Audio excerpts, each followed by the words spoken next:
Estamos iniciando. Vamos lá, estamos iniciando. Já coloquei aqui para gravar. Estamos aqui. Eu, a Ângela, a Cibele, Ingrid, José Vitor, Priscila, Thaís e Ivanete. Eu vou compartilhar aqui com vocês. A ideia, gente, é eu terminar os exercícios referente à questão de ligações químicas. Boa noite, Ingrid.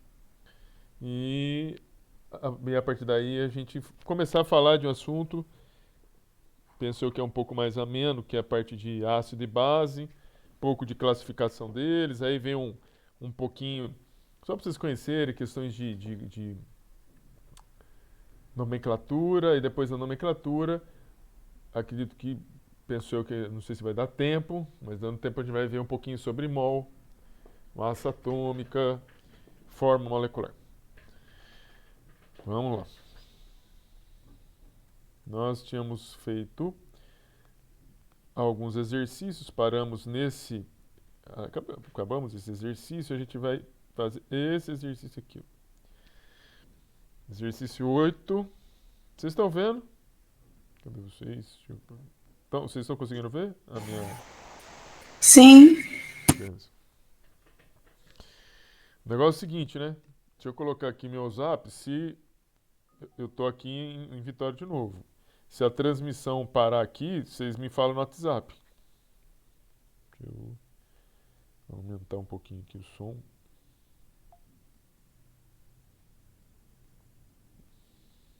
Eu vou saber.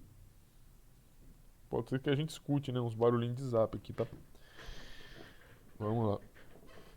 Preveja se as moléculas do exercício 4 serão polares ou apolares e justifique suas respostas baseadas no que foi apresentado em sala de aula. Vamos ver quem que é as moléculas aqui.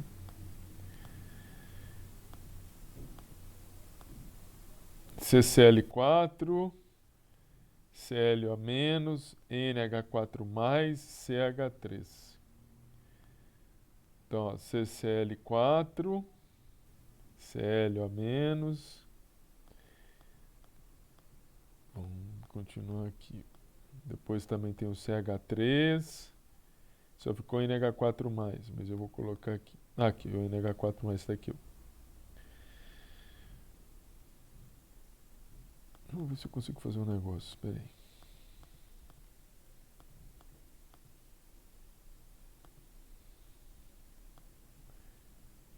Vou colocar essas moléculas.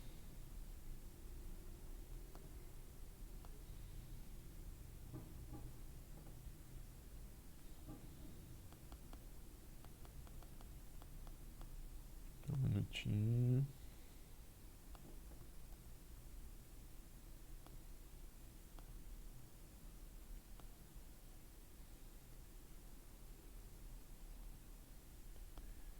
Então, as moléculas são essas aqui.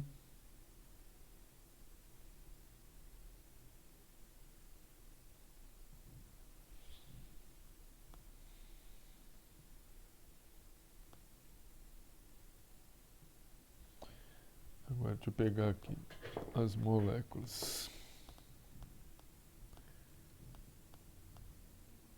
Não sei se eu vou conseguir, né? Mas vamos ver aqui. Uma molécula é essa daqui.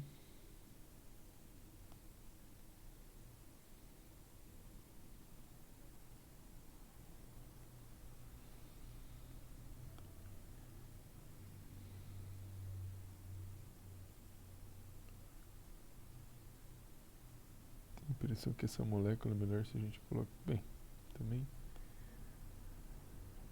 Vamos colocar aqui.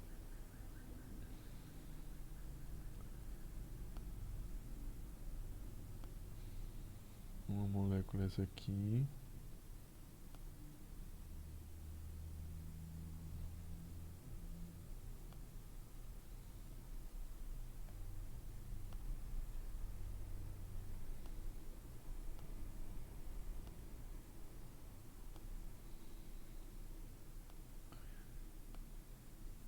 Outra molécula é essa aqui.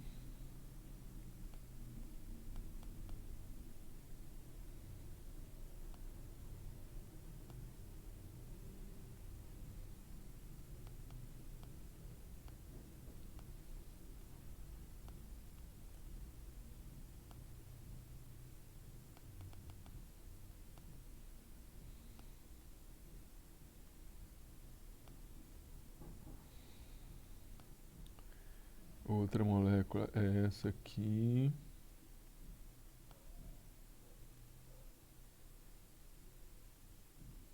Depois eu coloco aí 4.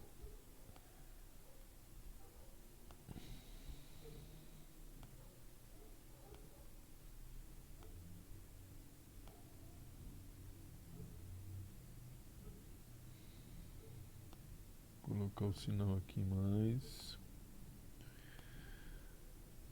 E a outra molécula é essa aqui.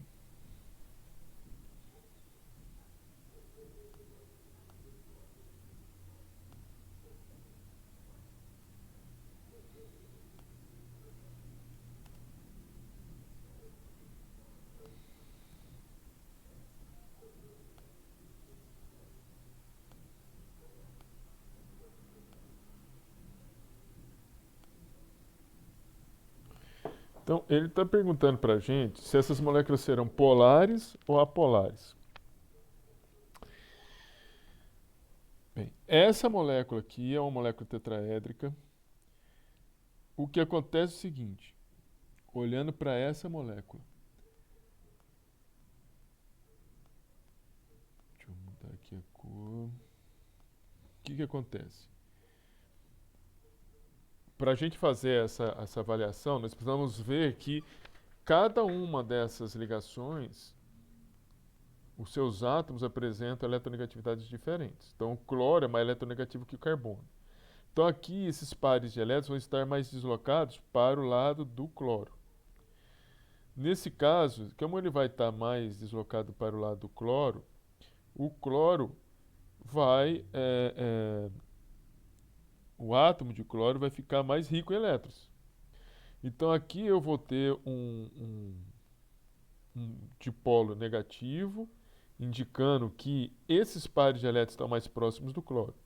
E aqui eu vou ter um dipolo positivo, porque o carbono é menos eletronegativo do que o cloro.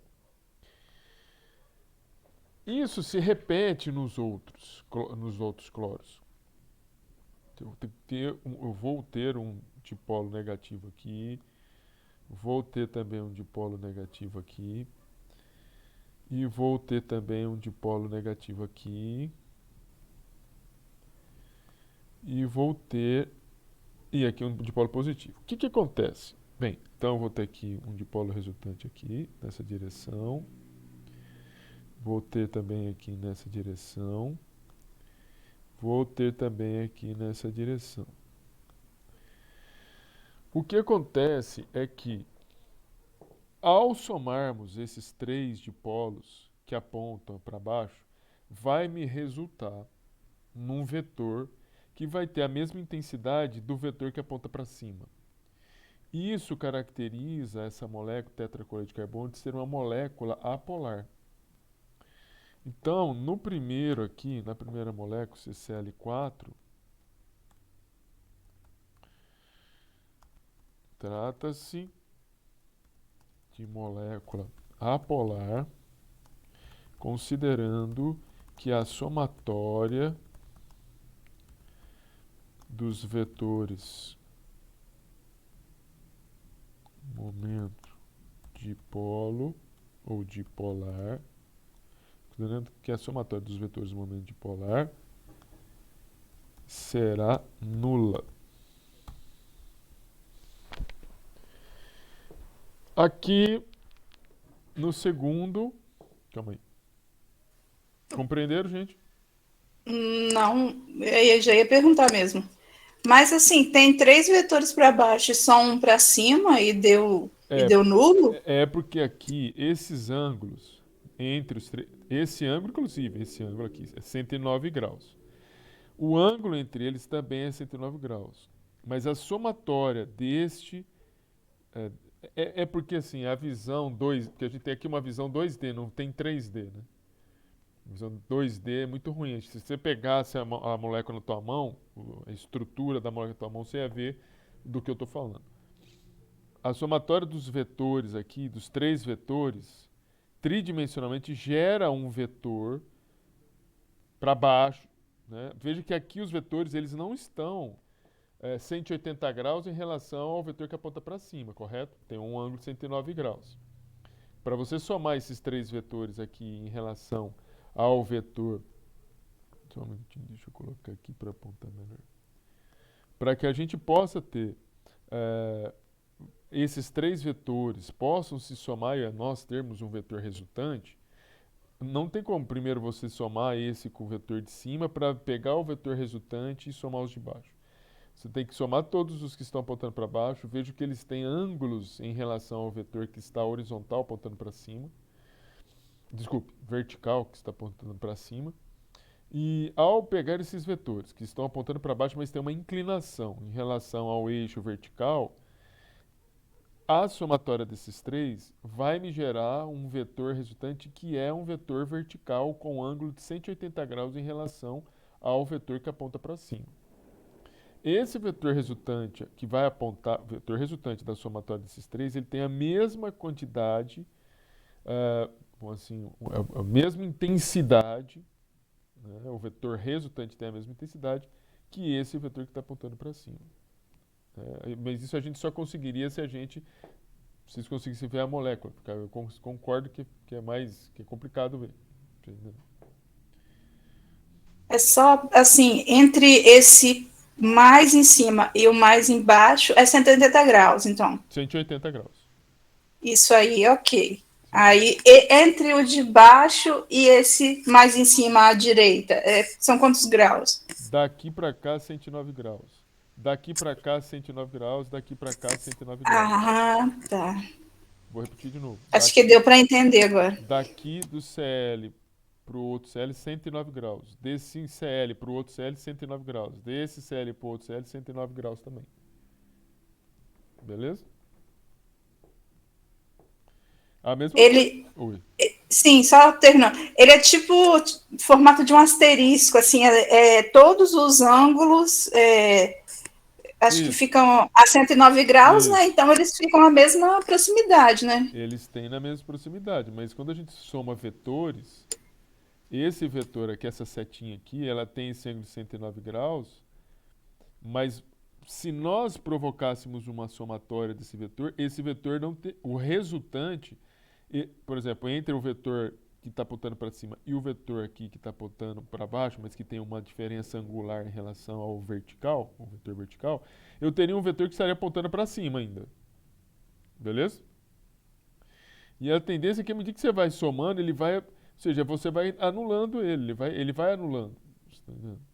É que a gente não consegue ver por causa... É difícil a gente ver por causa da tridimensionalidade da molécula. Então, para ficar um pouco mais fácil, a somatória desses três vetores gera um vetor resultante vertical. Veja que os outros vetores não são verticais, eles apontam sim para baixo, mas tem um ângulo, né, entre eles e entre o vetor aqui que está apontando para cima.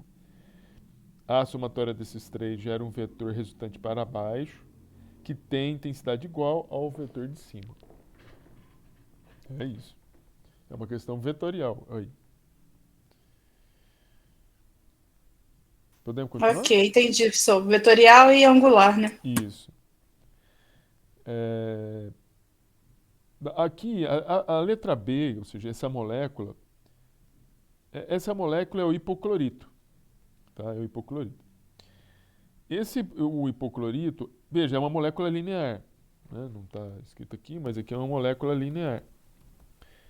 Essa molécula linear, se vocês verem, o oxigênio é mais eletronegativo que o cloro. E outra, a molécula é uma molécula iônica. Então, essa molécula, por si só, ela já é polar, ela tem carga. Tudo bem? Então, B. Cl.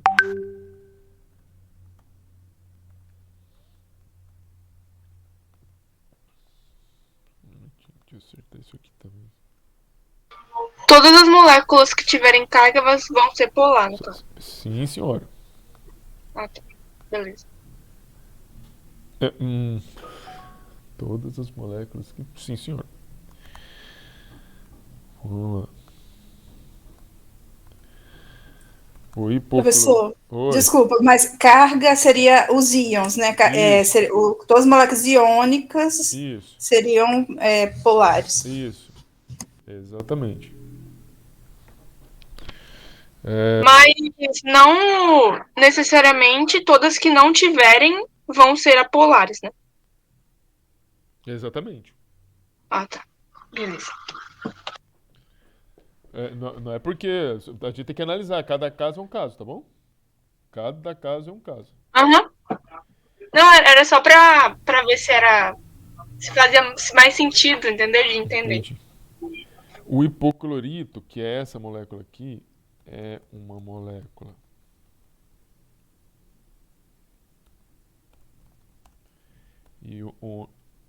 iônica que apresenta o oxigênio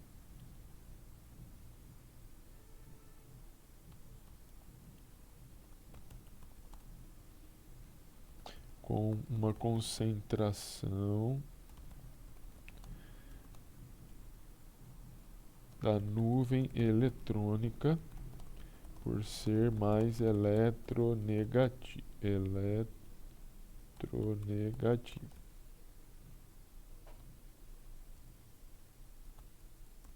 Disso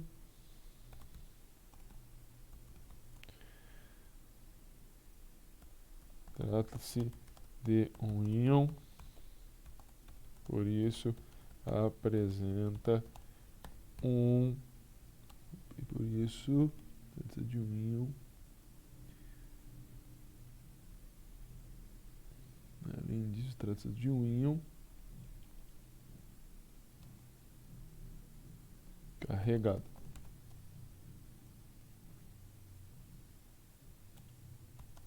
Sendo, portanto, uma molécula polar. Depois, letra C. Isso aqui é amônio. Né? A molécula do amônio. Vamos lá pensar na molécula do amônio. NH4 mais.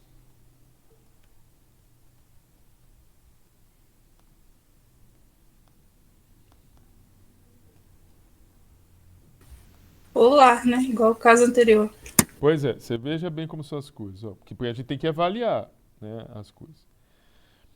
Você veja que aqui, se não tivesse a carga, porque isso aqui está indicando que a molécula é deficiente de elétrons. Deficiência de elétrons significa que por mais que você tenha aqui o compartilhamento de elétrons, essa molécula tem menos elétrons que deveria ter. Então, provavelmente, aqui existe uma deficiência de elétrons sobre um átomo. Esse átomo é o nitrogênio. Né? Existe uma deficiência de elétrons que faz, então, com que o nitrogênio, num determinado momento, ele possa ter uma carga positiva. E aí, ele tendo uma carga positiva, ele pode acabar tendo. Veja que o nitrogênio é mais eletronegativo que o hidrogênio, né? Então, teoricamente, aqui, se não tivesse carga, a somatória desses três vetores, né, que estariam. Quer ver? Vamos apontar aqui. Vamos fazer aqui a. Cadê o meu desenho? Veja bem, o nitrogênio é uma molécula. O hidrogênio é uma molécula. O hidrogênio é mais eletronegativo que o hidrogênio. Então, esses elétrons estariam, ou pares de elétrons, estariam apontando para cá, estariam apontando para cá, estaria apontando para cá.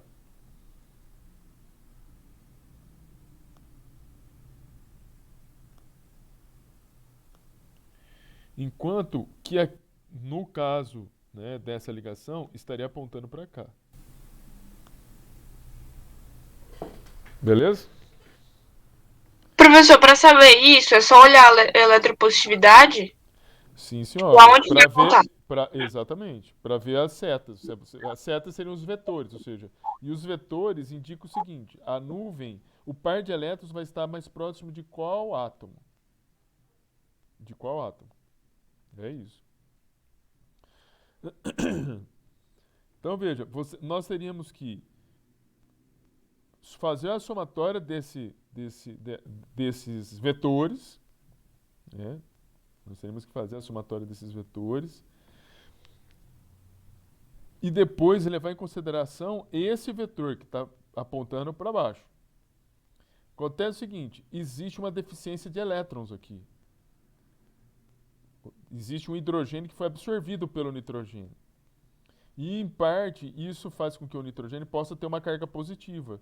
E isso, considerando isso, pode ser, por exemplo, que num determinado momento em que esse nitrogênio vai ficar com a carga positiva, essa seta aqui, ó, não funcione desse jeito. Ou seja, a quantidade, ou seja, a capacidade que esse nitrogênio puxa os elétrons dessa ligação, por exemplo, seja menor.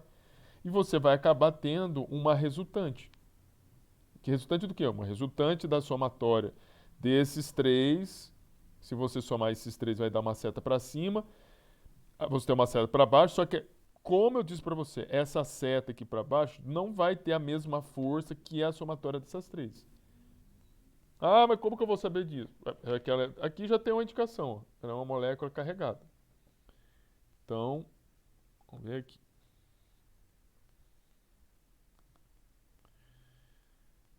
A amônia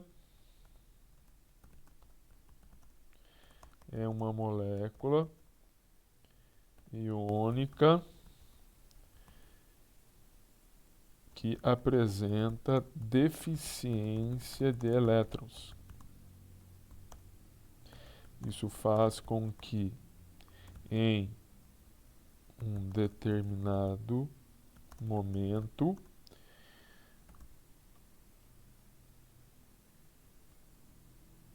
os pares de elétrons compartilhados não sejam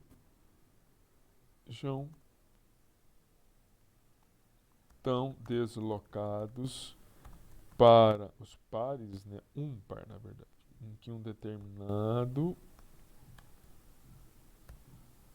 momento um dos pares de elétrons compartilhados não seja tão deslocado para o átomo de nitrogênio, fazendo com que a somatória dos vetores momento dipolar seja diferente de zero. Além disso, a molécula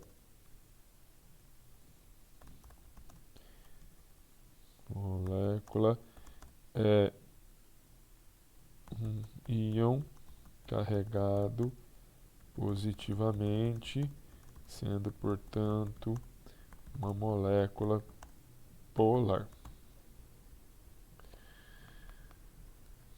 Tudo bem, gente? Tudo bem?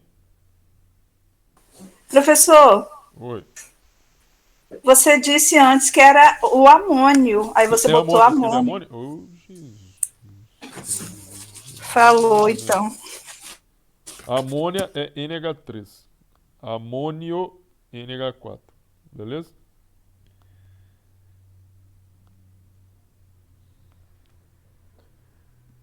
Deixa eu só melhorar um pouquinho aqui. Vamos pro D. O D é o CH3. A questão do CH3 é o seguinte: CH3 é uma espécie radicalar. Vamos dar uma olhadinha aqui, ó. Ela tá dessa forma porque eu não escrevi. Eu posso até, escrever aqui do lado como que essa molécula em termos de geometria, né? Seria bom. Vou escrever aqui, ó. Carbono, hidrogênio, hidrogênio, hidrogênio.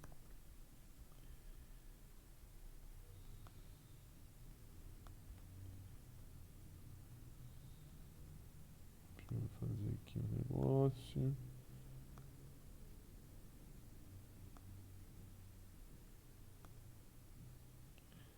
Então, essa aqui é a molécula e existe aqui um orbital, aqui, ó. em que você vai ter um elétron aqui.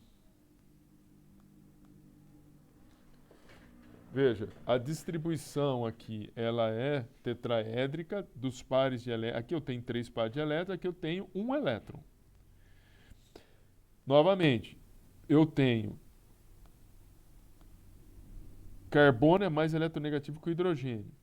Eu tenho elétron aqui, os pares de elétrons sendo atraídos nessa direção, sendo atraídos nessa direção, sendo atraídos nessa direção.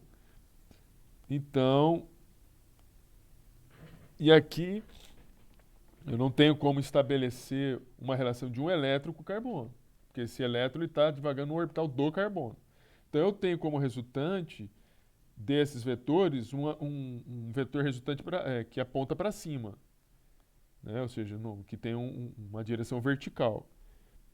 Então vamos colocar aqui. Professor, como esse exemplo aí que você deu, Oi.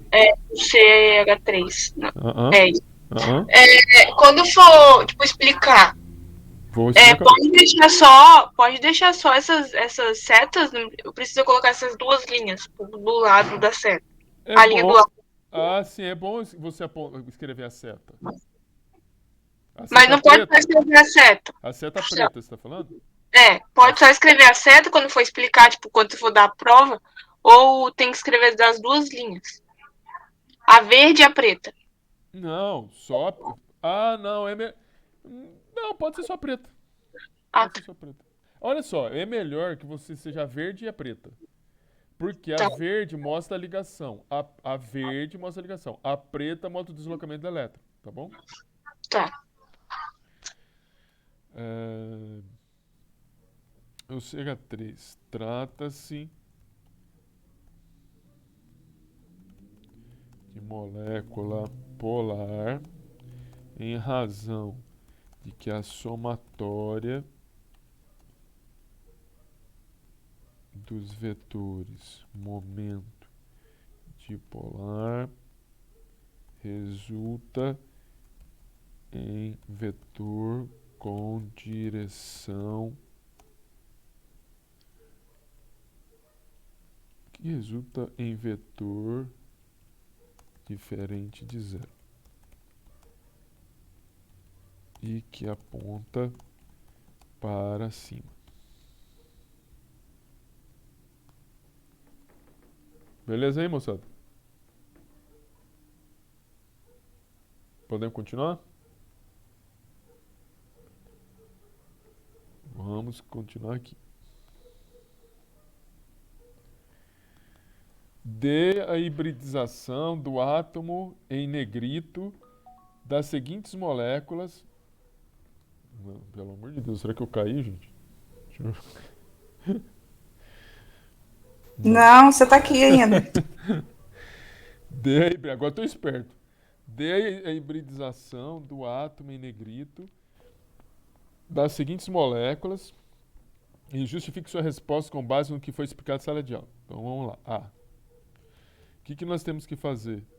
Fazer a distribuição eletrônica dessa bendita molécula. Vamos pegar aqui, vamos entrar no... Uai, gente, abre aqui para mim. Tabela periódica. Professor, Oi. você vai corrigir a prova amanhã mesmo? Se Deus Ou quiser. mudou de novo? Não, se Deus quiser, amanhã. Ah, tá. Beleza. Carbono 6. Professor, deixa eu perguntar rapidinho. Uma coisa simples, mas enfim. A ligação iônica é mais forte do que a covalente? A ligação iônica é mais forte que a ligação covalente. Ah, tá. Vou falar. Beleza.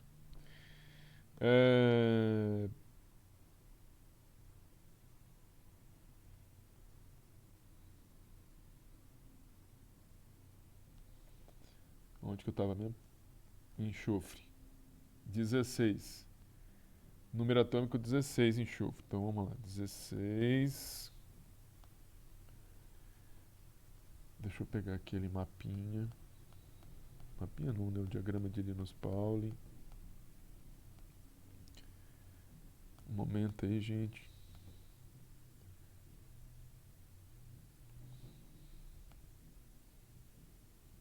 Deixa eu ver se eu consigo fazer um negócio aqui.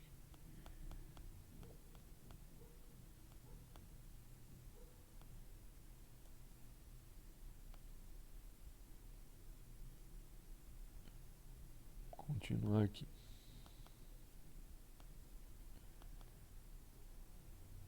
Então aqui o Z é... Quanto que é mesmo? Z, 16. 1S2. 2S2. 2P6. 3S2. 3P6. 10. 16. 4. Vamos ver aqui como que vai ficar isso.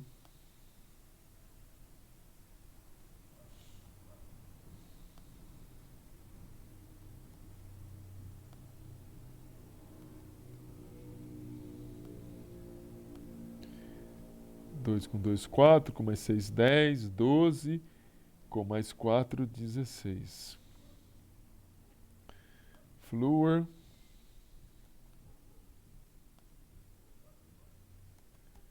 Z igual fluor 9.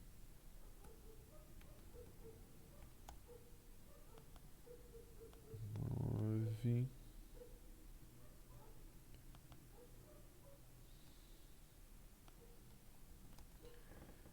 Um S2, 2S2, 5.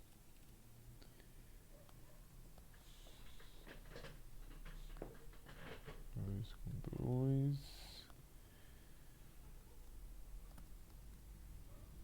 9. Bem, tá aqui a distribuição eletrônica. Então agora vamos começar a linha de raciocínio aqui, ó. Primeira coisa, aonde que está a camada de valência? Ou, né, onde que está a valência do átomo? Você vai lá no número quântico principal, que é o numerinho que vem depois, antes da letra. Aqui a camada de valência está no 3, aqui está na camada 2. Perceba o seguinte, você tem aqui no enxofre um orbital que não está preenchido, que é um orbital P. Tudo bem? Você sabe muito bem que lá no orbital P, deixa eu só mudar aqui agora a cor. No orbital P, ele é um orbital degenerado. Significa que ele tem 3 orbitais que têm a mesma energia. A mesma energia. Isso aqui é um orbital 3P. Aí o que acontece? Aqui tem 4 elétrons. 4 elétrons.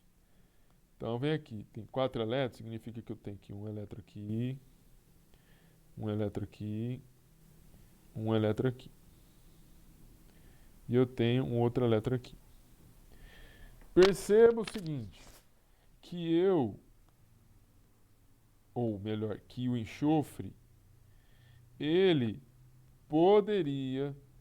enxofre, ele poderia fazer apenas 2 ligações. Perceba que ele poderia fazer apenas 2 ligações. Ah, professor, não estou vendo aqui. Já vou mostrar aqui, ó. 2 ligações. Uma ligação, 2 ligações. Um elétron sozinho, poderia entrar um elétron aqui do flúor e um outro elétron aqui de um outro flúor. O flúor tem um orbital P que está faltando um elétron. Então ele poderia compartilhar este um elétron dele, que está no orbital P também, com este outro um elétron. Vou tentar copiar isso para facilitar o entendimento. Só um minutinho, deixa eu fazer aqui uma cópia.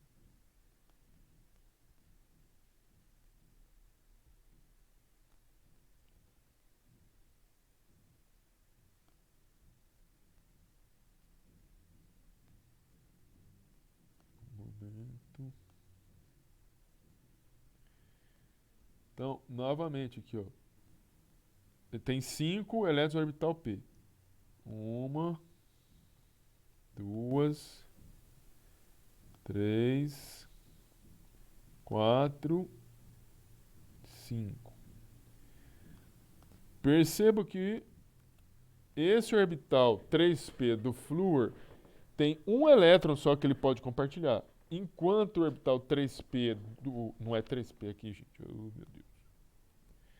Este elétron no orbital 2p do flúor poderia compartilhar com um elétron aqui do orbital 3p do enxofre. Mas perceba que o enxofre só poderia fazer 2 ligações, enquanto o flúor faz uma ligação só. Ora, se o enxofre pudesse fazer apenas 2 ligações, por que ele está se ligando a 4 átomos de flúor? Vocês conseguem sacar isso que eu estou falando? Cadê vocês? Vocês conseguem entender isso? Veja, vou repetir de novo. O enxofre está se ligando a 4 flúor. 4. Acontece que o enxofre tem 2 elétrons que estão vazios no orbital P. 2 elétrons que estão precisando fazer um compartilhamento. Ou seja, ainda entra um elétron aqui e um elétron aqui. Esses elétrons poderiam vir da onde? Cada um dos elétrons em átomos diferentes de flúor. Porque o flúor está precisando de um elétron para compartilhar. Só que o SF4 tem 4 átomos de flúor e não 2. Ora, precisa haver uma hibridização para isso. Precisa haver uma hibridização. Então, veja bem. Considerando que o átomo de flúor, de enxofre, possui 2 elétrons desemparelhados,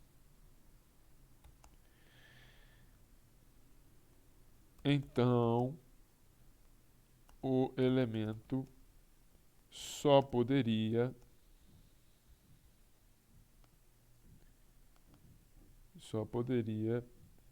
realizar 2 ligações com 2 átomos diferentes de flúor. Entretanto,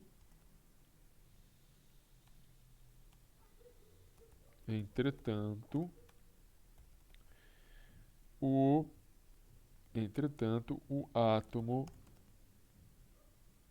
de enxofre faz 4 ligações ao invés de 2. Sendo assim, é necessário que o elemento enxofre, ou melhor, né? Na verdade, que o elemento enxofre sofra um processo de hibridização. Qual que é essa hibridização? Veja, se a gente... Aqui você tem 4 elétrons. Você poderia falar assim, professor, lembrando que no orbital D, na camada 3, existe a possibilidade de ter orbitais D, ó. Tá até aqui, ó. Ó, camada 3, eu posso ter orbitais D.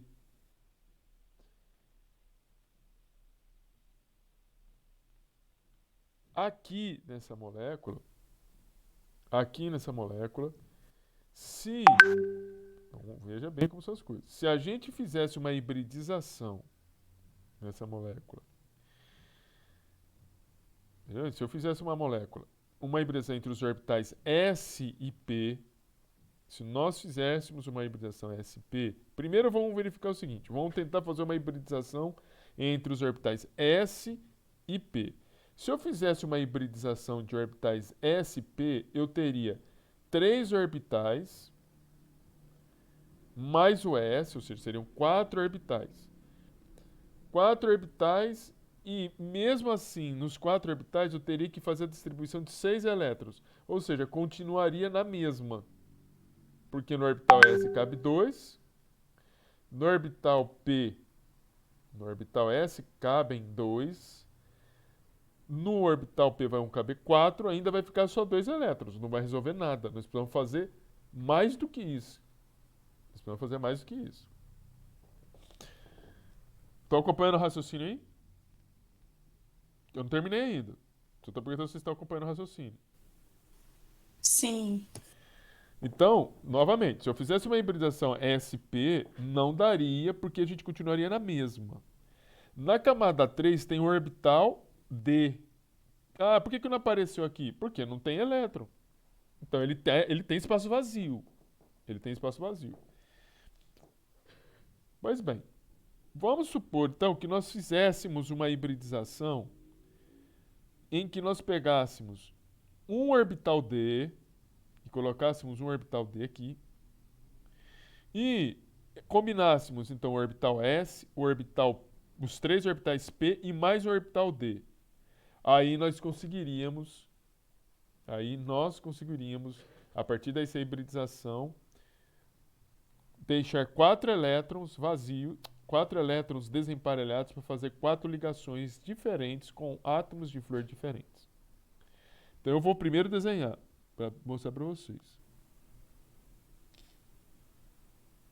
Vou pegar isso aqui.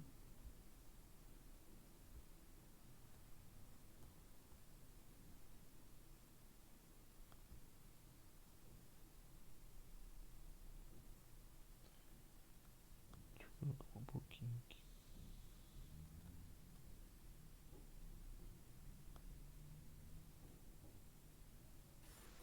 Professor, depois do último S de enxofre, é sofra. Você colocou sobra? Sofra. Obrigado. Vamos colocar aqui, ó, primeiro, antes da hibridização. Antes da hibridização. Antes da hibridização você tem, e eu vou até aumentar um pouquinho aqui, viu? Calma aí.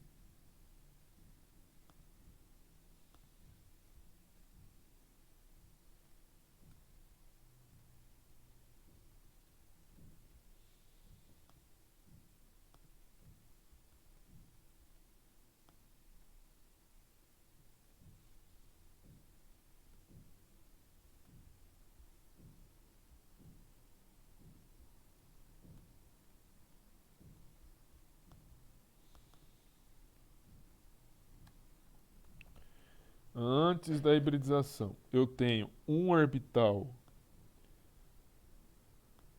S, que é o orbital 3s. Isso aqui a gente está falando do átomo de enxofre.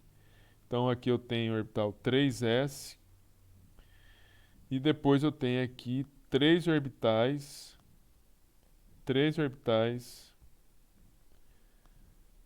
P.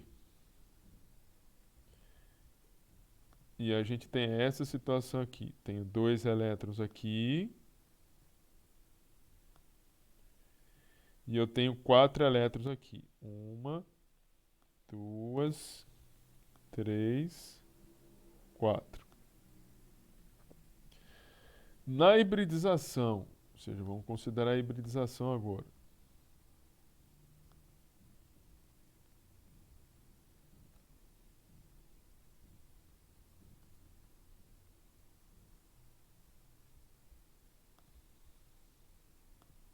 Depois da hibridização. E eu vou colocar aqui o átomo de enxofre.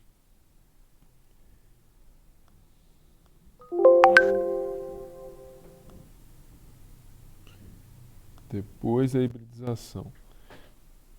E isso aqui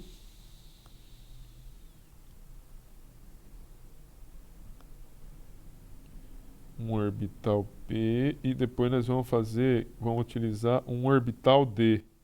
São 5 orbitais D, nós vamos promover um orbital D. Deixa eu só fazer também um negócio para vocês entenderem aqui, né? Eu tenho esses 3 orbitais aqui. Deixa eu mudar essa cor.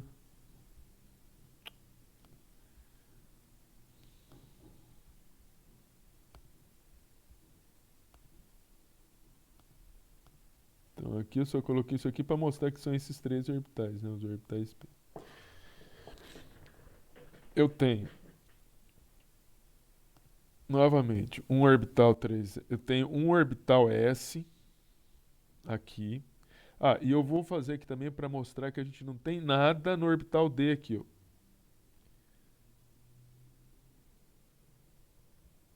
Aqui.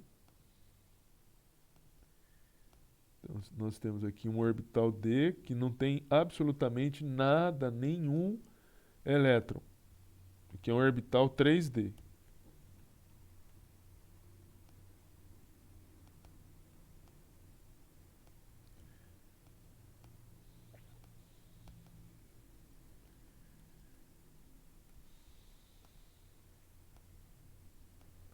Então, assim, essa aqui é uma situação antes da hibridização. Para que a gente possa ter 4 elétrons disponíveis no orbital do enxofre para poder reagir, nós vamos ter que combinar um orbital S, 3 orbitais P e um orbital D. Ou seja, nós chamamos isso de uma hibridização sp3d.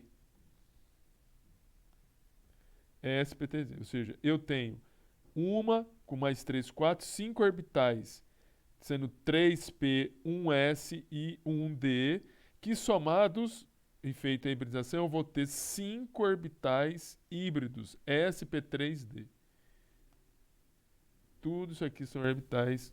Aliás, eu vou fazer um só e vou colocar o risquinho lá. Vou ter 5 orbitais híbridos.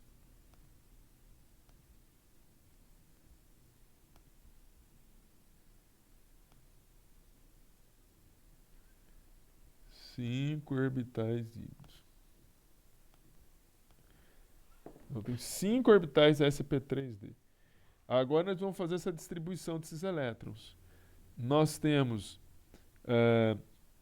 2 com mais 2, 4, 5, 6 elétrons. Então vamos fazer essa distribuição, vamos ver o que vai acontecer aqui. 6 elétrons. Uma.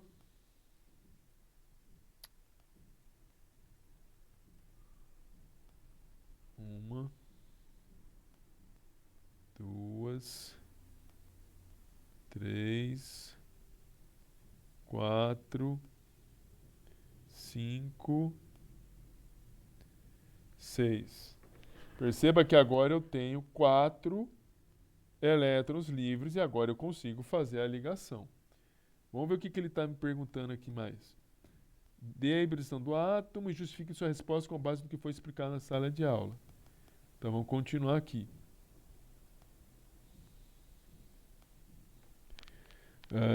Sendo assim, é necessário que o elemento sofra um processo de hibridização. Podemos acabar aqui mesmo. Um processo de hibridização sp3d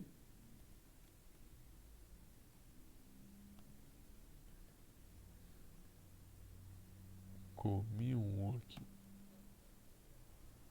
para que o átomo, para que o elemento enxofre se ligue a 4 átomos de flúor.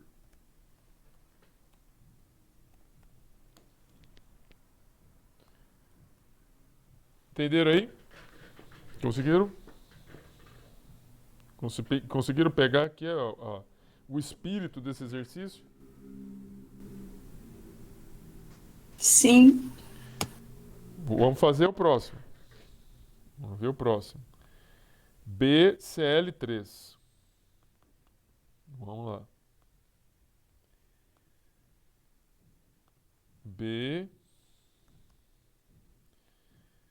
BCl3.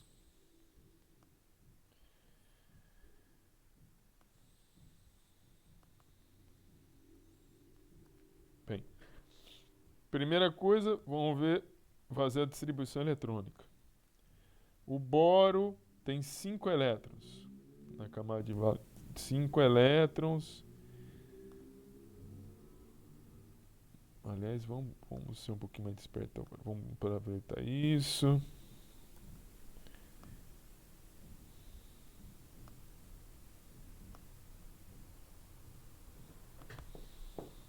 Cinco. Boro.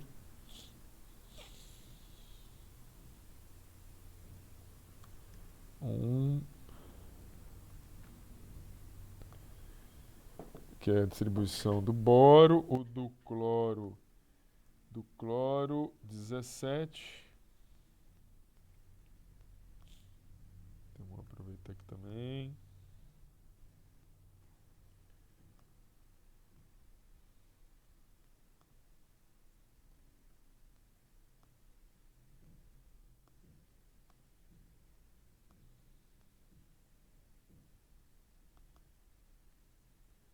Cloro 17.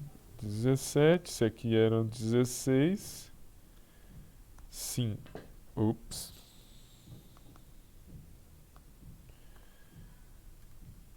5. Então percebam que aqui você tem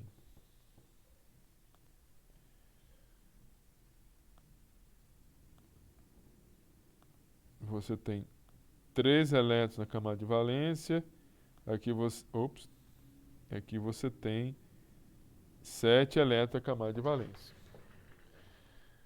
Bem, eu tenho um elétron. Vamos ver como que está aqui, né?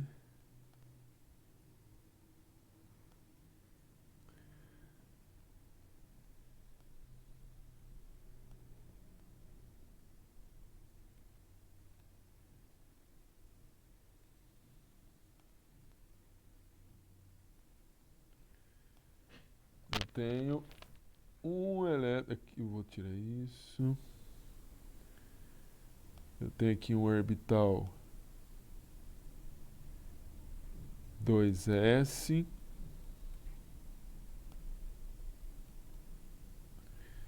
E aqui eu tenho um orbital 2p. Deixa eu pegar esse negócio e colocar mais para baixo.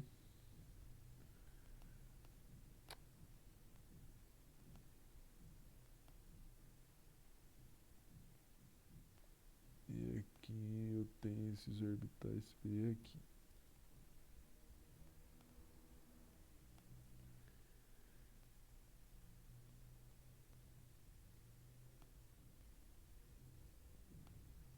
Vamos fazer a distribuição eletrônica. 2 elétrons aqui.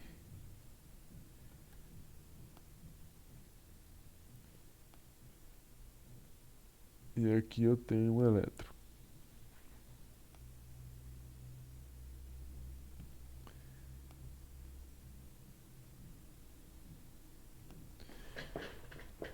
Veja, o boro.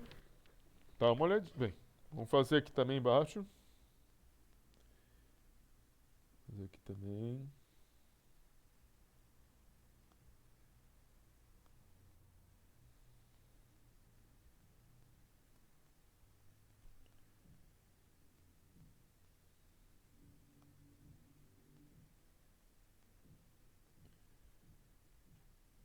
Momento.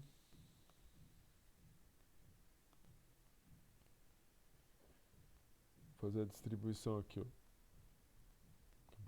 Aqui é um orbital 3s. E esse aqui é meu orbital 3p. E vamos fazer aqui a distribuição. Eu tenho 2 elétrons aqui. Aí eu tenho 5 elétrons aqui. 1, 2, 3, 4, 5. Perceba que eu tenho um elétron sozinho no cloro e eu tenho um elétron sozinho no boro. Teoricamente, nós só conseguiríamos o boro só conseguiria fazer uma única ligação, porque ele só possui um elétron sozinho. Então não dá para você justificar as ligações do bório e cloro sem a hibridização. Então vamos escrever isso aí.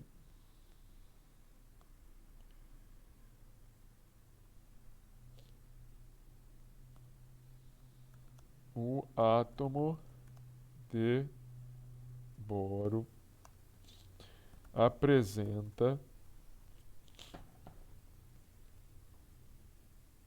um elétron desemparelhado no orbital 2p.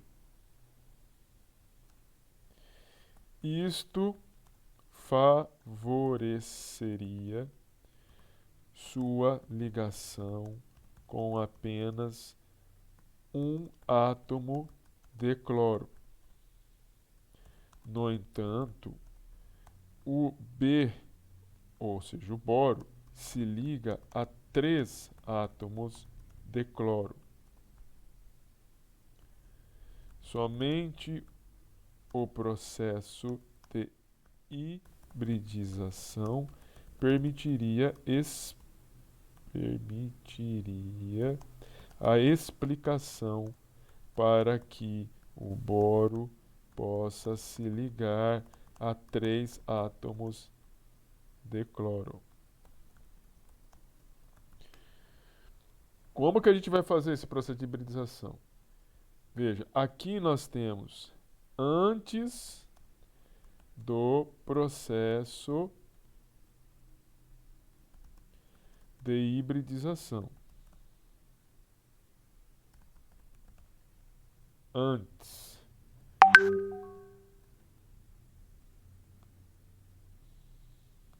Antes do processo de hibridização. Agora eu vou colocar aqui do lado depois do processo de hibridização.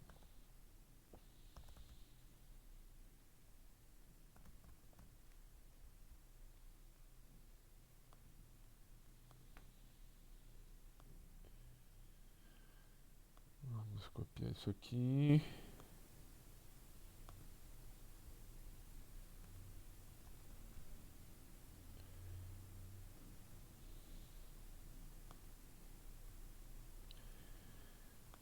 Veja o seguinte, num processo de hibridização, particularmente aqui nesse processo de hibridização, se nós hibridizarmos, olha só como são as coisas. Se nós pegarmos um elétron desse aqui, e a gente promover para um orbital P, eu vou hibridizar 3 orbitais, sendo um S, 2P, e a hibridização de um orbital S com 2P me permitiria eu ter 3 elétrons, desemparelhados que poderiam se ligar com cada um deles com átomo de cloro. Então, qual que é a ideia aí? É nós realizarmos uma hibridização entre um orbital S e 2 orbitais P, 2 apenas. Se isso acontecesse, eu iria gerar 3 orbitais híbridos do tipo sp2. E esse orbital continua sendo o orbital 2p. Ele continua sendo o orbital 2p, a gente não usou ele. Nós usamos 2 orbitais p e um s, que se transformaram os 3 em orbital, são 3 orbitais sp2. Nesses orbitais sp2, nós vamos colocar aqui elétrons. Todos esses elétrons aqui. 1, 2, 3.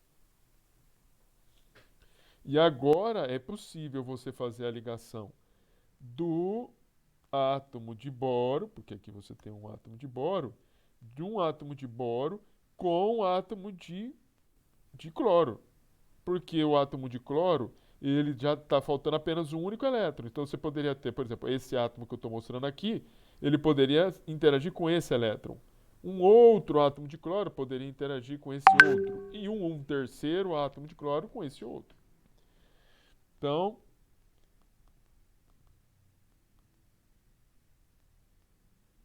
sendo assim, o átomo de boro necessita sofrer uma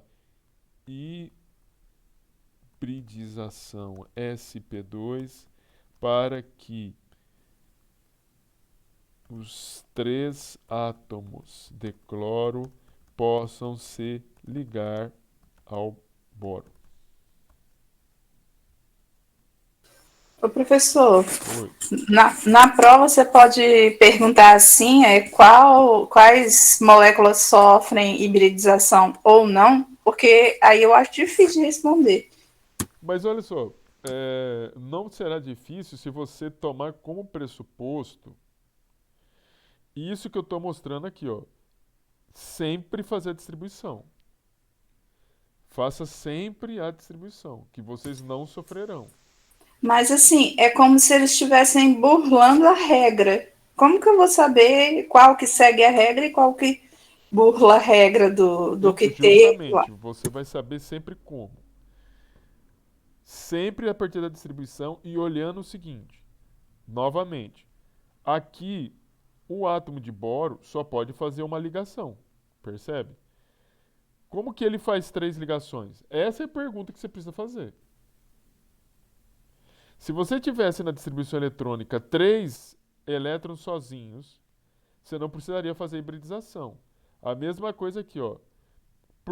Como que o enxofre faz 4 ligações se ele só tem 2 elétrons vazios? Só se tiver hibridização. Compreendeu?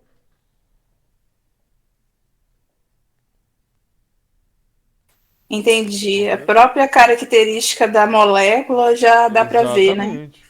Pela própria característica da molécula, você consegue responder isso. Então vocês não precisam ficar preocupados não. Se você está vendo que tem um elétron, mas o elemento químico está fazendo mais de uma ligação, só pode ser hibridização. Compreendeu? Sim, compreendi. Obrigada. Tá. Vamos lá, 10º. Desenhe o diagrama de energia da molécula de oxigênio.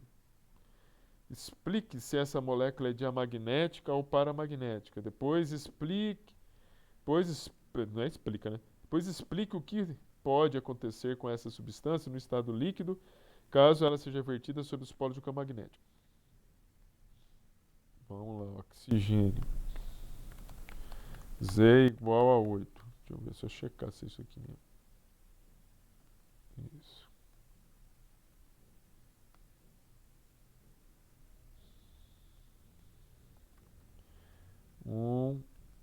S, 2S2, 2P4.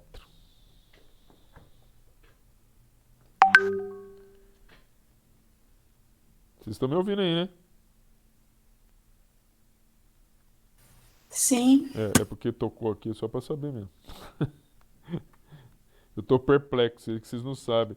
Eu tava dando aula quarta-feira pro mestrado lá, caí e eu devo ter falado uns 15 minutos. Até que alguém ficou com pena de mim e deu um jeito de me avisar. Vamos lá. 8. Primeira coisa, qual que é a camada de valência? Aqui com 6 elétrons. Então o oxigênio tem uma camada de valência de 6 elétrons. Bem, ele está falando para isso aqui, ele está falando para desenhar um diagrama de energia dessa molécula de oxigênio. Veja que não é a molécula, né, que é o elemento químico. Como que a gente faz esse diagrama de energia? Como que a gente faz esse diagrama de energia? A primeira coisa é o seguinte. Eu vou fazer um desenho aqui para fazer uma delimitação para eu tentar explicar para vocês. Vou separar aqui um espaço aqui. Vou tentar também separar um outro espaço aqui. Lembrando o seguinte. Desse lado você vai ter um átomo de oxigênio. Desse outro lado você vai ter um átomo de oxigênio. Desse outro lado aqui, ou melhor, no meio, você vai ter a molécula de oxigênio. Ué, cadê o negócio, meu Deus?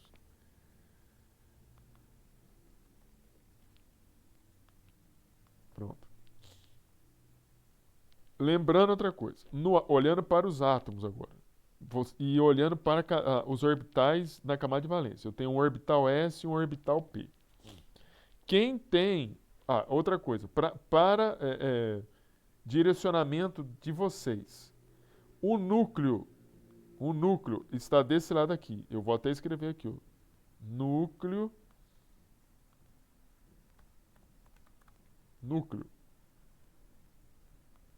Núcleo significa onde estão as cargas positivas. Beleza? Onde estão os prótons, onde estão os nêutrons. Está nesse lado aqui, na parte de baixo. Deixa eu colocar um pouquinho aqui.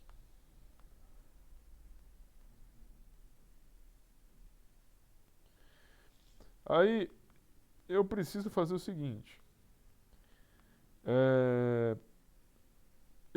A primeira pergunta que eu faço para vocês. Quem vai ficar mais próximo do núcleo? Um orbital S ou um orbital P? Em termos de energia. Ou melhorar a pergunta. Quem tem mais energia? Um orbital S ou um orbital P? Quem tem mais energia? Um orbital S ou um orbital P?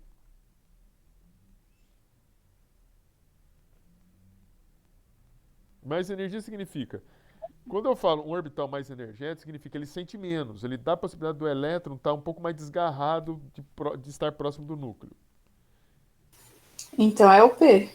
É o P, exatamente. O orbital P, lembra, ele tem esse formato aqui. Eu vou desenhar, depois eu vou tirar, tá bom? O orbital P, ele tem esse desenho aqui, ó.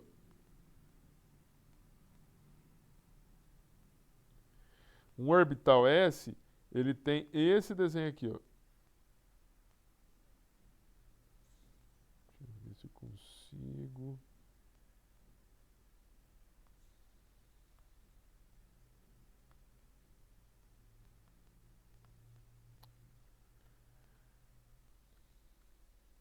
Ele tem esse orbital, ele tem esse formato. Então, veja, um orbital P, ele permite que o elétron, e o núcleo está aqui no centro. Um orbital P permite que os elétrons sejam mais afastados do núcleo. Então, dá uma condição de maior energia para os elétrons. Mais energia porque ele vai sentir menos o efeito do núcleo. Então, o orbital P, ele está, em termos de energia, mais afastado do núcleo do que um orbital S.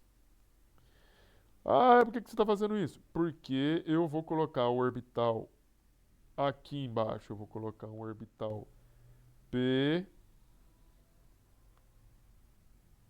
Aliás, né? Um orbital S. E aqui eu vou colocar 3 orbitais P. Aqui, ó. 1, 2, 3.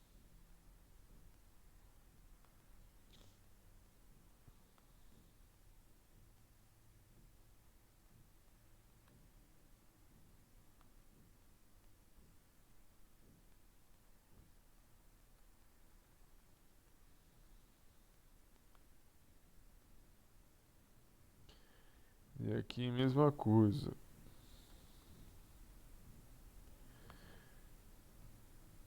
Lembrando que isso aqui se trata de um orbital 2s2.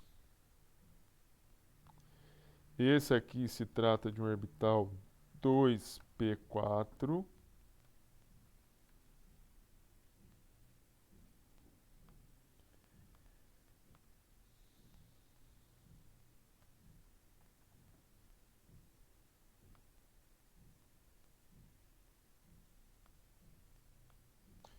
E o que eu queria agora mostrar para vocês é o seguinte.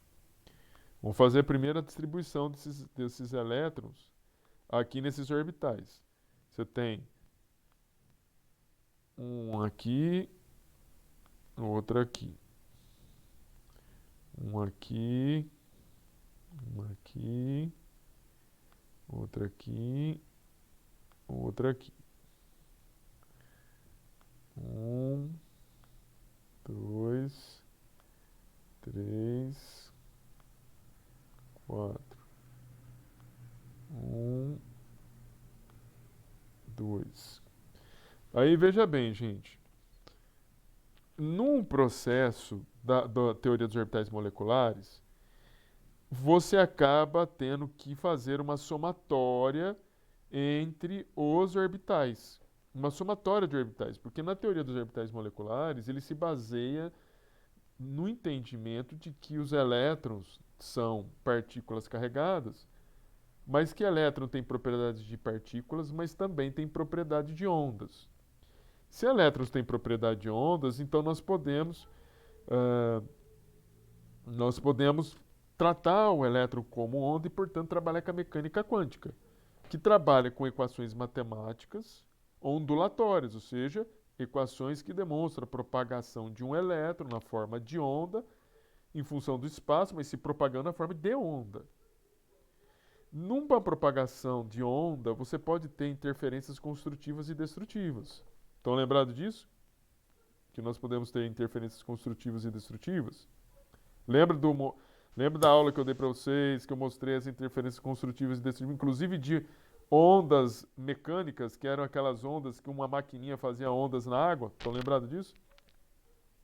Sim, inclusive vi esses vídeos em outros lugares também, muito bacana. Então, aí o que acontece?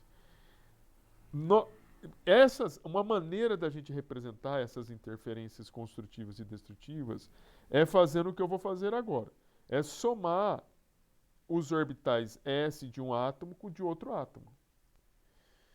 Ou subtrair um orbital S de um outro orbital S. As interferências construtivas, elas são feitas somando o orbital, e quando você soma a energia do orbital atômico, do orbital molecular, abaixa, e numa interferência destrutiva, ele aumenta a energia. Eu vou repetir de novo. Nós estamos aqui somando orbitais atômicos para gerar orbitais moleculares. Orbitais moleculares. Aqui no meio tem a molécula, dos lados de fora eu tenho os átomos. Nós estamos combinando orbitais. Orbitais são o quê? São as regiões de maior probabilidade de você encontrar o elétron. E você está considerando o elétron como onda. Se são ondas, elas podem ter interferências construtivas e destrutivas. Quando você soma, é uma interferência construtiva. Quando você subtrai, é destrutiva. Numa interferência construtiva, você contribui para somar. Você contribui para. Um minutinho aqui, gente. Numa interferência construtiva, você soma os orbitais e essa somatória ajuda a manter os átomos ligados entre si. Quando você subtrai, que são as interferências destrutivas, esses orbitais moleculares, esse que eu coloquei agora, além deles serem orbitais de maior energia em relação aos orbitais atômicos, eles contribuem para a separação dos átomos. Então, veja, aqui eu tenho uma combinação de um orbital S com outro orbital S para formar um orbital molecular que nós chamamos um orbital de uma combinação de uma interferência construtiva, e eu tenho aqui uma combinação do mesmo orbital agora subtraindo, que seria um orbital molecular, esse aqui um orbital molecular, proveniente de uma combinação destrutiva. Quando os orbitais se ligam para se ter uma interação construtiva, nós falamos, né, de que isso aqui se trata de um orbital sigma. Como que eu vou... acho que eu vou ter que desenhar. Um orbital sigma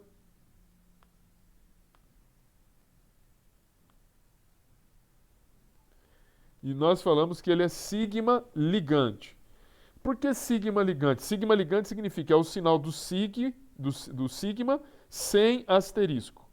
É um indicativo de sigma ligante. O que é sigma ligante? Porque quando você soma os dois orbitais, por interferência construtiva, você gera um orbital molecular que contribui para manter os átomos ligados. Quando você subtrai os dois orbitais, gerando um orbital molecular antiligante, ele é antiligante porque ele contribui para a separação dos átomos. E aí o antiligante ele tem essa representação. É uma letra sigma, uma letra grega, só que ele tem um asterisco.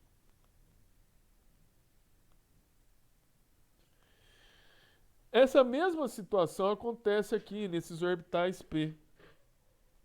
A mesma coisa acontece aqui para os orbitais p. Você tem a combinação de orbitais dos orbitais p dos átomos de oxigênio com os orbitais p dos outros átomos de oxigênio. A diferença aqui nos átomos de oxigênio é o seguinte: o oxigênio é uma espécie muito eletronegativa, é o segundo átomo mais eletronegativo. Se ele é mais eletronegativo, esse núcleo aqui, ainda que o orbital S seja menos energético do que o P, pelo núcleo do átomo do oxigênio ser muito forte, ele ser muito eletronegativo, ele vai puxar um pouco esse orbital P para baixo, a ponto desse orbital S também se combinar com o orbital P. O que acontece? Acontece que um desses orbitais que se combinam para gerar um orbital sigma, um orbital ligante, ele acaba sendo gerando um orbital molecular de maior energia em relação à combinação dos outros dois orbitais que fazem as ligações π. Ligações π são ligações que permitem também você ter as ligações duplas. Então, eu vou mostrar aqui para vocês.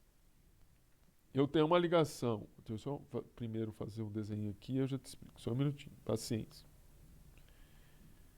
Aliás, é aqui. Aqui.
Isso aqui.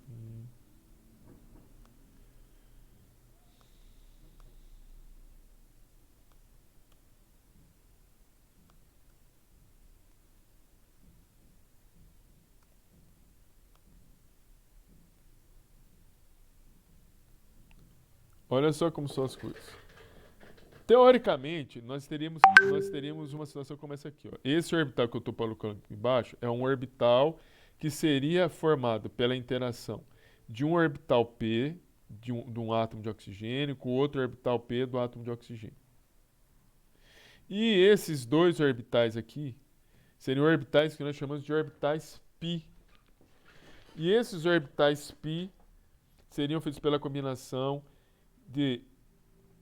desses dois orbitais, enfim, né, de um dos outros orbitais p do átomo de oxigênio com outro orbital, assim como o antiligante, novamente, a somatória, né, aliás, é a subtração, né, dos orbitais gerando interferências destrutivas de um outro orbital p com outro orbital p.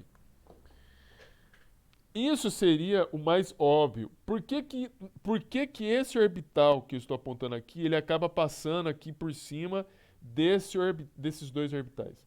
Simplesmente porque esse orbital, não este de cima, mas esse orbital, ele não tem apenas a combinação ou a somatória de um orbital... Ixi, espera aí um pouquinho. Ele não tem apenas a somatória de um orbital p. Ele tem também a somatória e a ajuda de um orbital s. Por isso... Ai, não é aqui não, gente. É aqui, ó. Ele tem a somatória de um orbital s. Que é esse aqui, ó.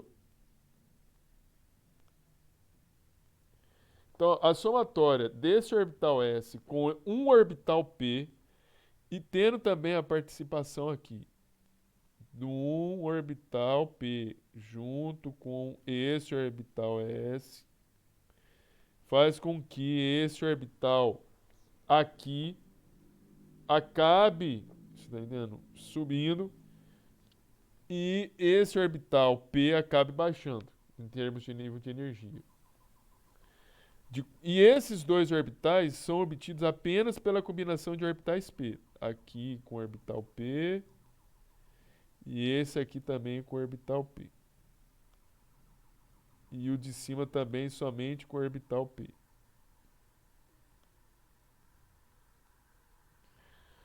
Vou repetir novamente. Teoricamente, se você pegar o átomo do carbono, o átomo do boro, o átomo carbono, eu tenho que olhar aqui, do carbono, do boro, do carbono, do nitrogênio, eles vão ter a configuração diferente, ou seja, esse nível vai estar aqui para baixo, esse orbital molecular vai estar aqui embaixo, porque eles são menos eletronegativos do que o oxigênio e o flúor. Quando a gente caminha, né, numa situação do oxigênio, do flúor, esses orbitais atômicos estão muito próximos.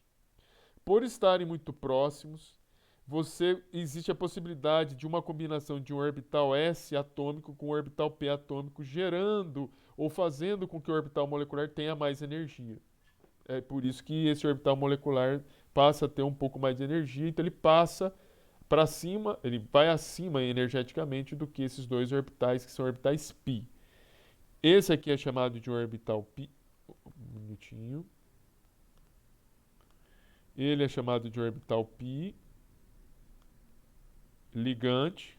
Então ele ajuda para manter as moléculas, os átomos ligados. Nós temos esse aqui é um orbital sigma também, ligante. E aqui é um orbital π antiligante. E π antiligante tem um asterisco.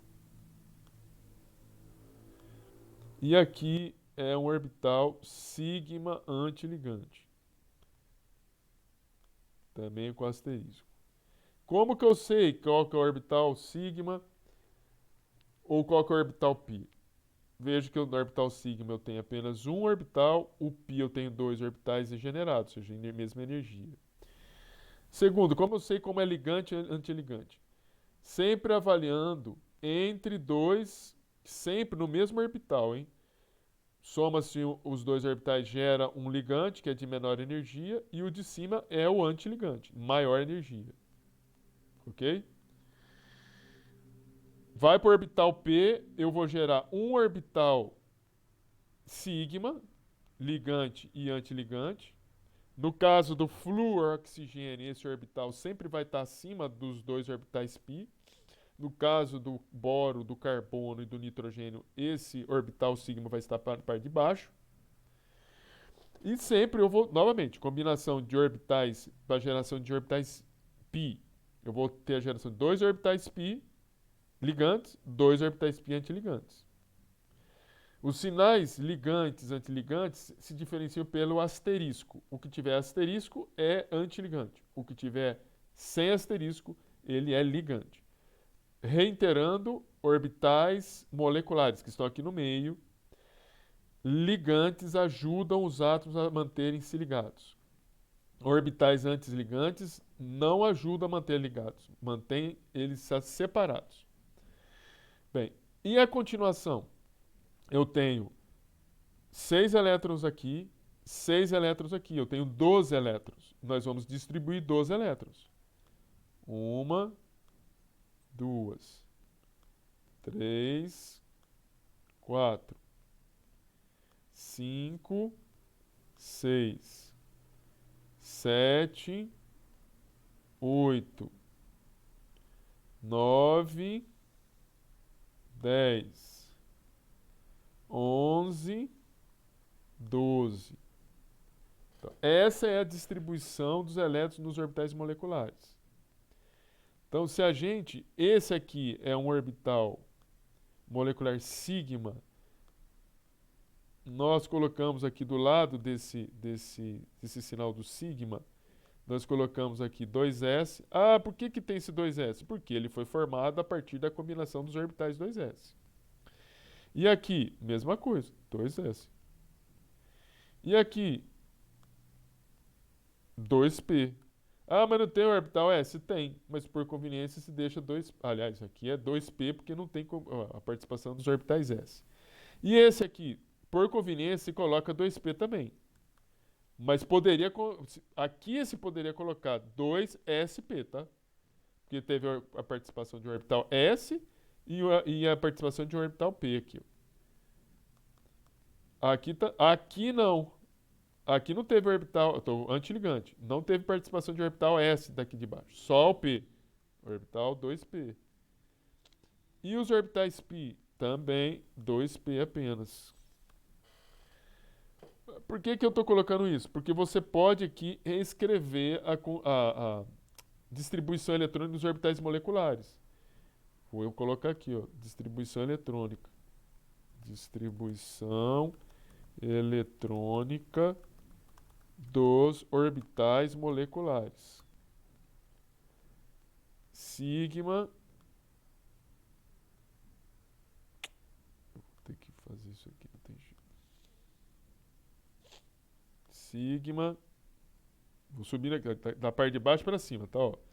Sigma, depois sigma antiligante. Sigma antiligante asterístico. Depois eu coloco o sinalzinho de 2S e 2P aí. Depois π.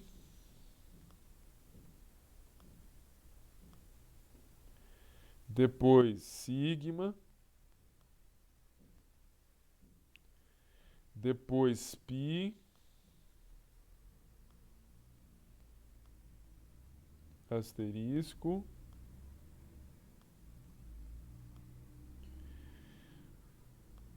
E depois sigma asterisco.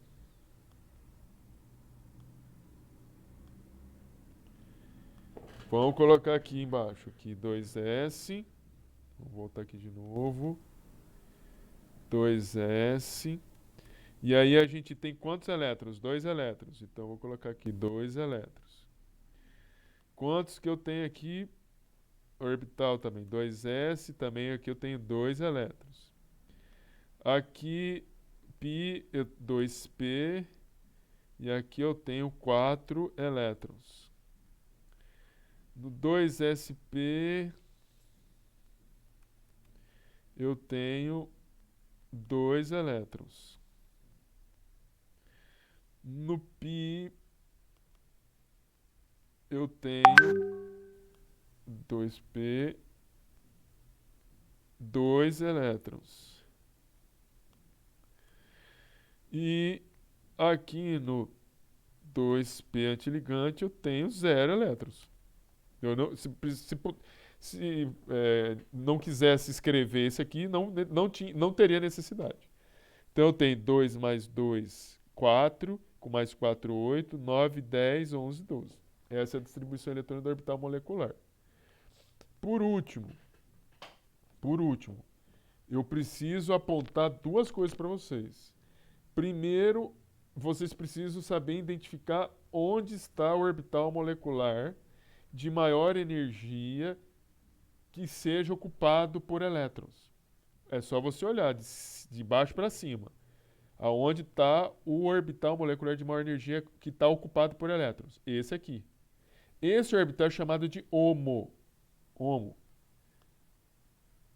Vou colocar aqui, vou puxar uma seta aqui, ó. Esse aqui é chamado de HOMO. Em inglês significa orbital molecular ocupado de maior energia. Depois, vocês precisam saber identificar onde está o orbital molecular de menor energia que não tenha elétrons. Olha, aqui tem elétrons, aqui tem elétrons, aqui tem elétrons, tem elétrons, tem elétrons, tem elétrons. Aqui não tem elétrons. Então, esse é o primeiro orbital molecular sem elétrons. Então, esse aqui vai ser o orbital, chamado de LUMO.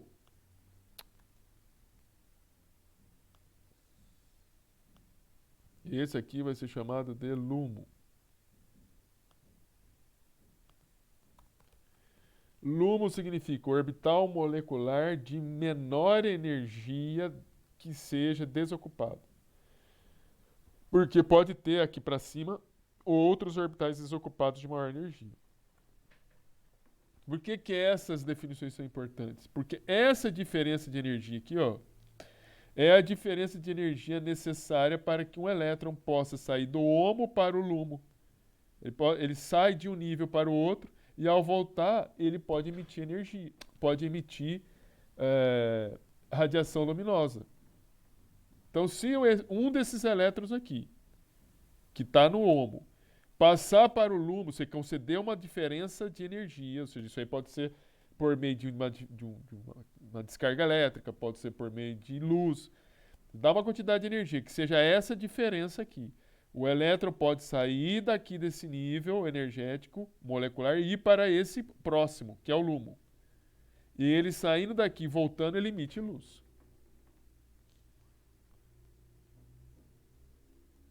Tudo bem, gente?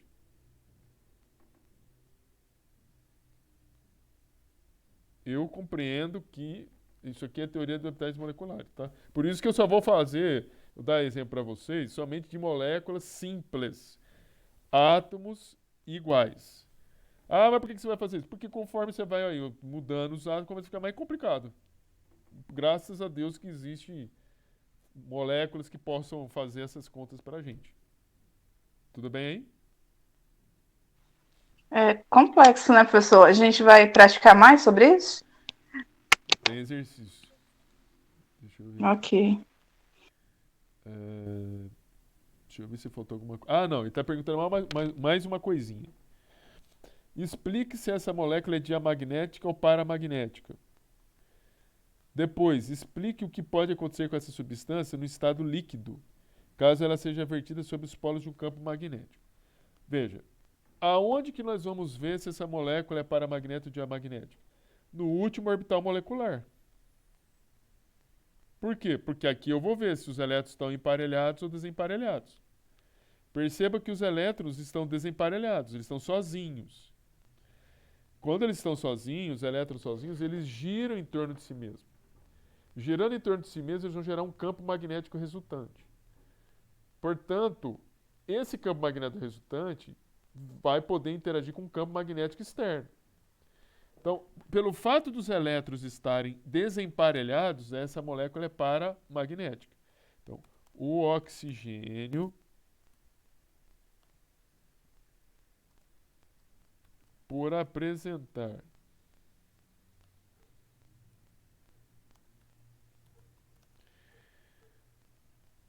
elétrons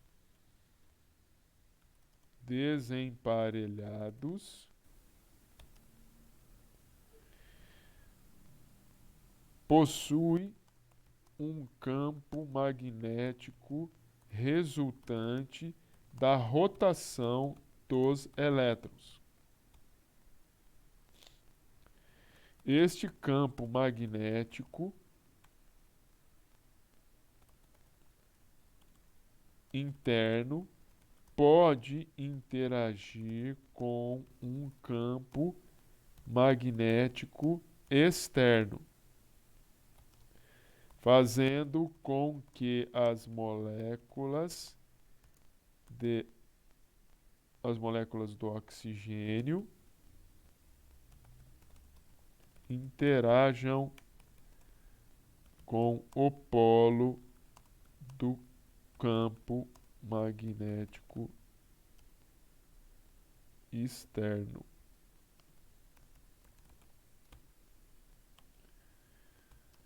Portanto, o oxigênio é uma molécula paramagnética.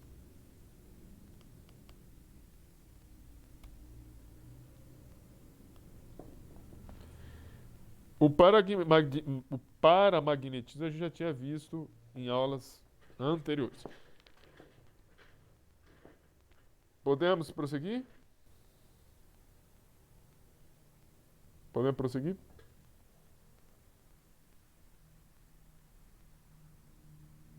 Bom, vamos prosseguir. Vocês estão... Não se assustem.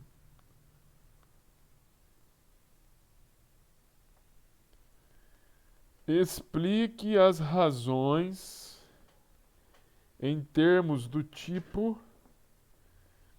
e intensidade das forças intermoleculares para a diferença do ponto de fusão do xenônio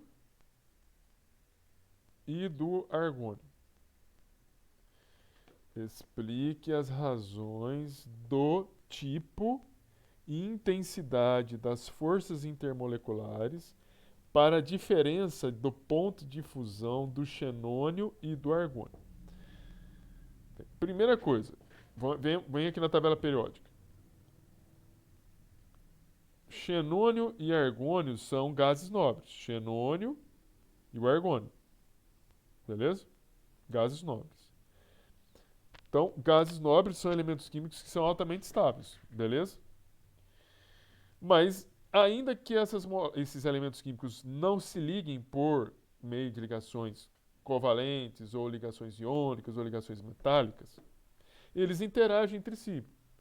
Nós vimos algumas interações intermoleculares na aula passada. Nós vimos ligações de hidrogênio, nós vimos ligações de Van der Waals, que são ligações do tipo dipolo-dipolo, ou dipolo-dipolo induzido, ou ligações do tipo dipolo instantâneo, dipolo instantâneo, dipolo induzido.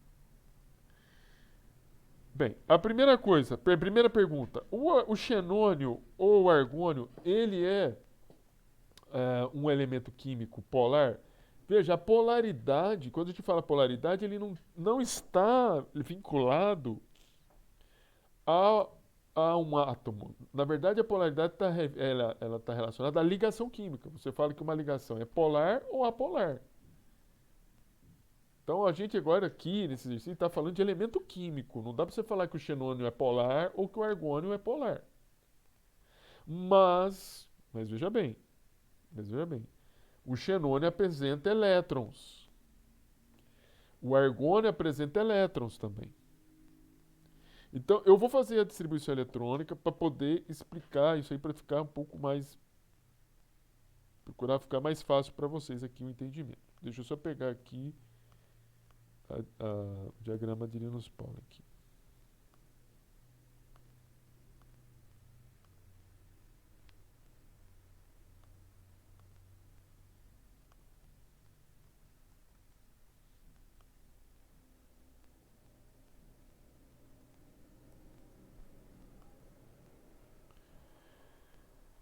Vamos aqui. Vamos primeiro pegar o xenônio. O xenônio, ele tem Z54. Misericórdia. Vamos lá. 54. 1s2, 2s2, 2p6. 3s2, 3p6, 4s2. 3d10, 4p6, 5s2. Ah, professor, como você está fazendo isso? Estou olhando aqui, ó. 3p, ó. 3p, vai descendo 4s, depois 3d, depois 5p. Deixa eu ver quanto que já tem aqui. 10, 20, 30. Ixi, tem longe ainda. 5s2, 4d10, 5p6, 6s2. Deixa eu ver aqui. 10, 20, 30, 40, 6, 47, 48, 49, 50. 54. Opa. Acho que deu aqui.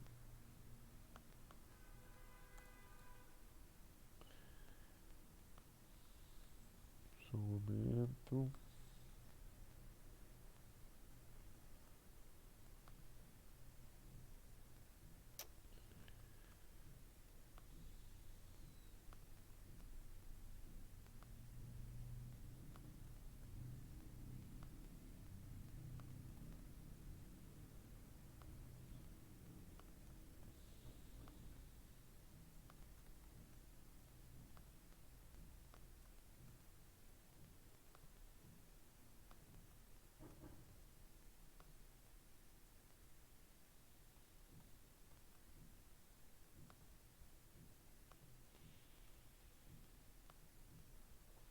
Dez, 20, 30, 30, 40, 40, 46, 47, 48, 49, 50, 51, 52, 53, 54. É isso daqui.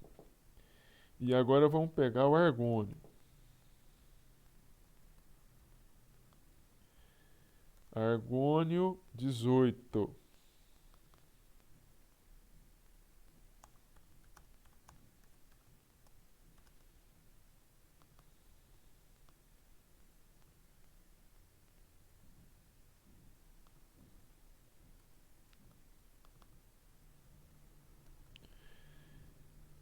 Dezoito, 2, bem, 10. Vai parar aqui.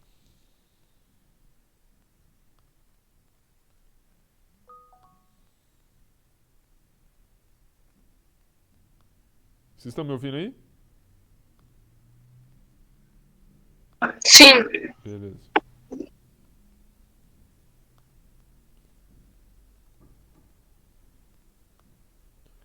Dez, 10, 12, com mais 6, 18.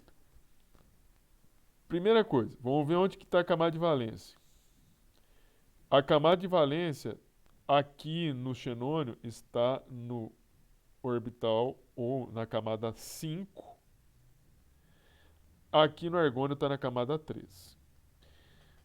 A primeira coisa que a gente precisa entender é o seguinte: o xenônio tem mais camadas. Se o xenônio tem mais camadas, existe então mais camadas de blindagem no xenônio. Então esses elétrons que estão aqui na camada 5 vão ter mais energia do que esses elétrons que estão aqui na camada 3 do argônio. Tudo bem aí? Tudo bem? Muito bem. Segunda coisa, vamos dar uma olhada agora no valor do ponto de fusão. Veja que é tudo negativo. Às vezes a gente se perde com o valor negativo. Vou colocar aqui, ó, uma escala para a gente poder se balizar aqui em alguma coisa. Senão a gente se perde. 0, 0, 1, 2, menos 1, menos 2. Bem, se a gente precisa entender em termos de valores absolutos, os números sempre aumentam nessa direção aqui, ó. Beleza? Isso significa o seguinte. O valor do ponto de fusão do xenônio, embora ele, em termos absolutos, seja menor do que o argônio, ele está mais próximo de zero, ele, do xenônio. E o do argônio seja mais para baixo, ou seja, mais longe do zero. Significa, a primeira conclusão que você precisa chegar aqui, que é o ponto de fusão do argônio é menor do que o do xenônio. Tudo bem aí, gente? Ops. Tudo bem aí? Todo mundo consegue enxergar que o ponto de fusão do argônio é menor do que o ponto de fusão do xenônio? Significa o seguinte, eu vou ter que dar mais energia para o xenônio para fundir do que o argônio. Consegue entender aí? Olhando essa explicação aqui? Vocês conseguem? Beleza. Não, vocês conseguem? Beleza. Então, a primeira conclusão que você precisa colocar aqui é o seguinte. observa-se que o ponto de fusão do argônio é menor que o ponto de fusão do xenônio. Muito bem. É a primeira questão aí. A segunda questão, né? Por que o xenônio possui... Deixa eu escrever o xenônio da forma química. Por que o xenônio tem um ponto de fusão maior que o do argônio? Por que será que é maior? Vamos olhar um pouquinho para a distribuição eletrônica. Um pouquinho para a distribuição eletrônica. Percebam que o xenônio tem elétrons que estão mais distantes do núcleo. Se você, ao olhar essa distribuição, não consegue ver aonde está o núcleo está aqui. Nessa posição aqui, se você não consegue enxergar. Aqui, oh, meu filho. Aqui. Aqui estaria o núcleo.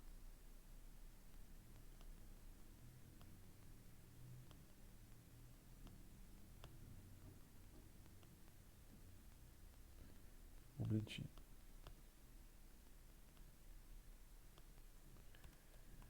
Aqui estaria o núcleo. Aqui, ó. Onde está esse sinal azul. O núcleo está aqui. Então, os elétrons de valência dos xenônios estão muito mais distantes do núcleo do que o argônio. Significa, gente, que a nuvem eletrônica, né, da camada de valência do xenônio, ela está mais livre para poder se movimentar. Isso faz, então, com que o xenônio, num determinado momento, ele possa gerar mais facilmente. Veja que xenônio e argônio são elementos químicos. Então, o xenônio possa gerar a nuvem eletrônica dele pode se movimentar mais facilmente, gerando gerando um polo, ou na verdade um dipolo instantâneo, porque num determinado momento do átomo os elétrons vão estar mais de um lado do que do outro, do átomo. Isso pode gerar lá no átomo uma região que tem mais elétrons, uma outra região que tem menos elétrons. E isso pode fazer com que você tenha o quê? Ou seja, um átomo de xenônio acabe provocando uma sucessão de induções de deslocamento de elétrons, de nuvem eletrônica. E você acaba favorecendo uma interação do tipo dipolo induzido, dipolo induzido. Isso mais facilmente no argônio, do xenônio, do que no argônio. E isso faz, então, com que os elementos químicos do xenônio interajam mais fortemente do que o de argônio. E aí o ponto de fusão acaba sendo maior, porque eu vou ter que dar mais energia para separar esses elementos químicos do que no argônio, cuja dificuldade é maior para a nuvem eletrônica se movimentar. Então, para quem não está entendendo o que eu estou falando, é o seguinte. Você tem aqui o xenônio. Desculpa que eu estou fazendo assim para vocês poderem entender, tá? Porque aqui você tem o xenônio. Num determinado momento...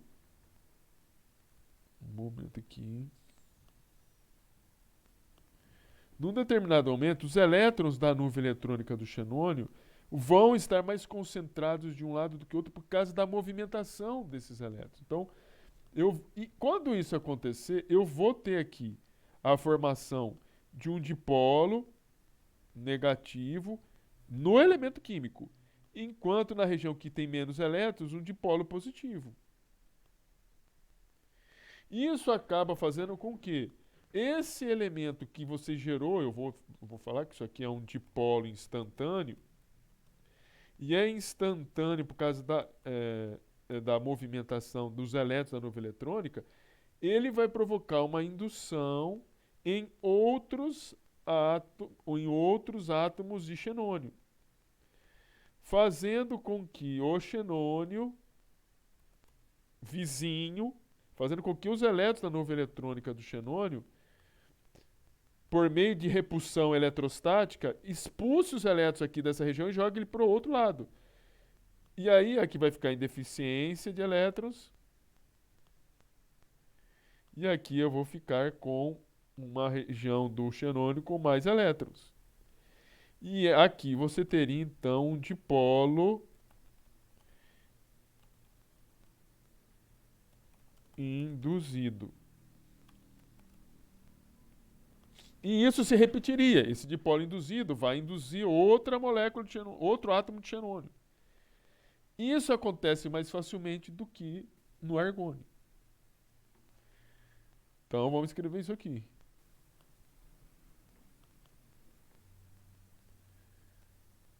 Considerando que o átomo de xenônio possui seus elétrons de valência mais afastados do núcleo, conseguem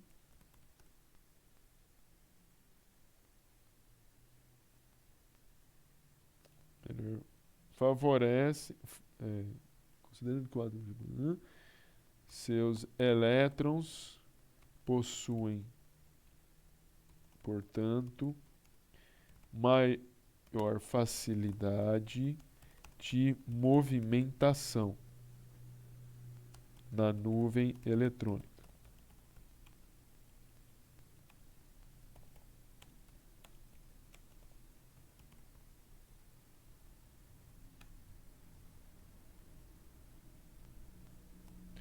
Isso favorece em um determinado momento que a molécula possua, molécula não, que o elemento possua a nuvem eletrônica mais concentrada em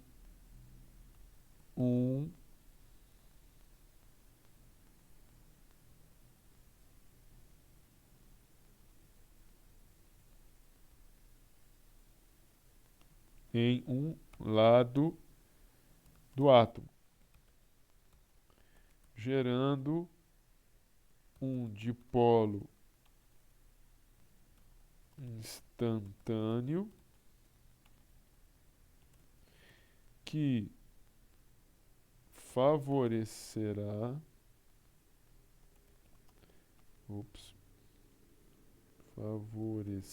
a criação de novos dipolos induzidos em outros átomos de xenônio.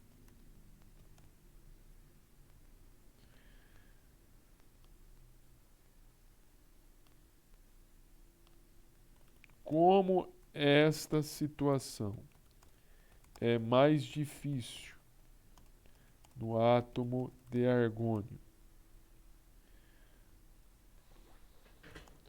o xenônio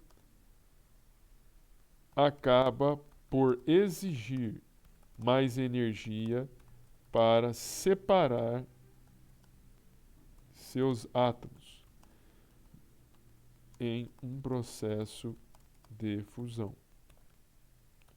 Fato que torna seu ponto de fusão maior que o do argônio.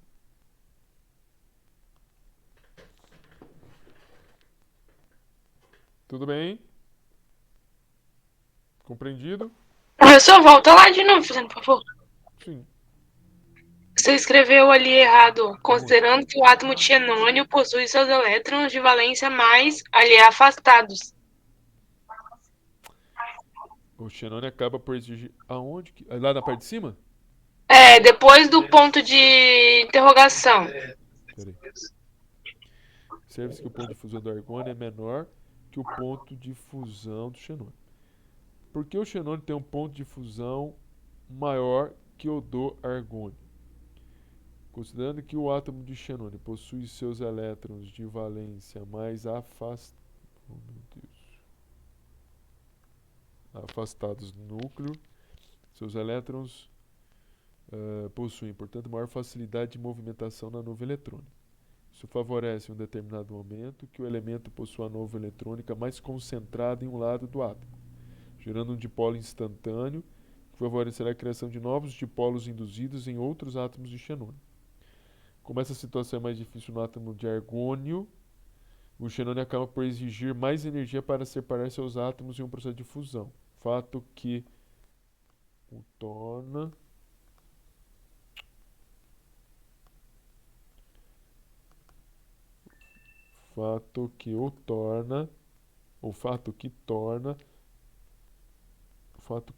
seu ponto de fusão maior que o do argônio. Eu corrigi o erro aí? Aham, era ali mesmo, afastados. Tá bom. Vamos fazer uma parada, moçada. Daqui a pouco a gente volta, beleza? Pode ser? Vamos fazer uma parada em uns 15, 20 minutos, aí a gente já volta. Até daqui a pouquinho. Estamos encerrando a primeira parte aí.